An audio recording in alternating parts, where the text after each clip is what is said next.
I enlisted in the Army in 2001, about 9 days after 9/11. I was 32 when I went through basic training, did 9 years in the Army National Guard with one deployment to Afghanistan. The first deployment to Afghanistan was pretty rough. Before we even got there, we lost 4 guys about 2 weeks earlier. They went advanced party, and then by the time I got there, we lost 4 more in another IED blast. And it really had us kind of all shaking in our boots that this was kind of setting the tone for how our entire deployment was going to go. Most of my post-traumatic stress, I believe it was developed from working in the field hospitals there. I worked in a German field hospital in a town called Mazar-e Sharif. It really wasn't until I came back home that I really started noticing the symptoms were there, and the anxiety, the depression, and a little bit of paranoid ideology as well. My neighbor came over and they let me know that I'd been staring off at the trees on my back porch for about 3 months straight. I had no idea. It was like time had stopped still. Within about a week, I had let go of all the alcohol, and I made a new commitment to myself that I was going to use physical fitness as my new drug, and that somehow the fitness made me feel like I was back in the military. It made me feel like I was worthy again. I quit smoking the cigarettes, and I made every effort to be the most incredible athlete I could be.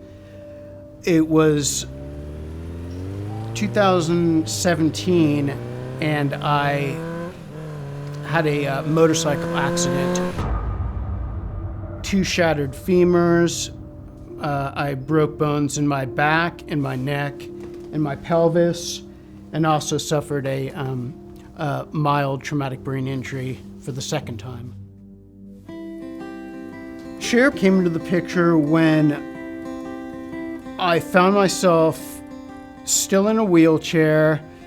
I'd had a lot of panic attacks at that point. I realized things were really, really going south, and I was gonna need more than just getting back to fitness.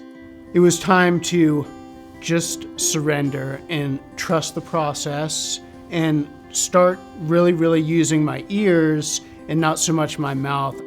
The 2 big things I got out of the program are support and structure. Those were the 2 things I really needed in my life, and there was an abundance of it when I came to Share right out the gate. Within the first couple of weeks, we were brought to go rock climbing at an indoor rock climbing center. And I watched other people rock climb, and I thought, okay, I don't know if I can do this. And I was on crutches at the time, and there was another gentleman with me, and he was in a wheelchair. And I saw him roll his wheelchair up to the wall, and I'm thinking, okay, what's he gonna do here? And he just started climbing up the wall with his wheelchair attached, and I thought to myself, oh my God, this guy's doing it, and no excuse, and I'm coming up with all these excuses. So I went and I talked to him after he got down the wall, and I asked him to kind of work with me a little bit. And it was nice. Within about an hour or so, I was able to muster up the confidence to climb up the wall, and I'd been on the ground and in a wheelchair and on crutches for so long, I never dreamed that I would be able to actually go up. It was pretty heartwarming.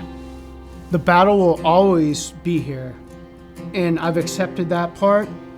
I realized that going through the program that the best defense right now is all the tools that I've been given, and remembering how to use those tools and remembering to keep them sharp and to keep them on me. I'd signed up for school, paid for my books, hit the button to have everything finalized. The same time I hit the button to pay for everything, I got a phone call from the Shepherd Center offering me a position as a peer support coordinator, which I applied for months earlier.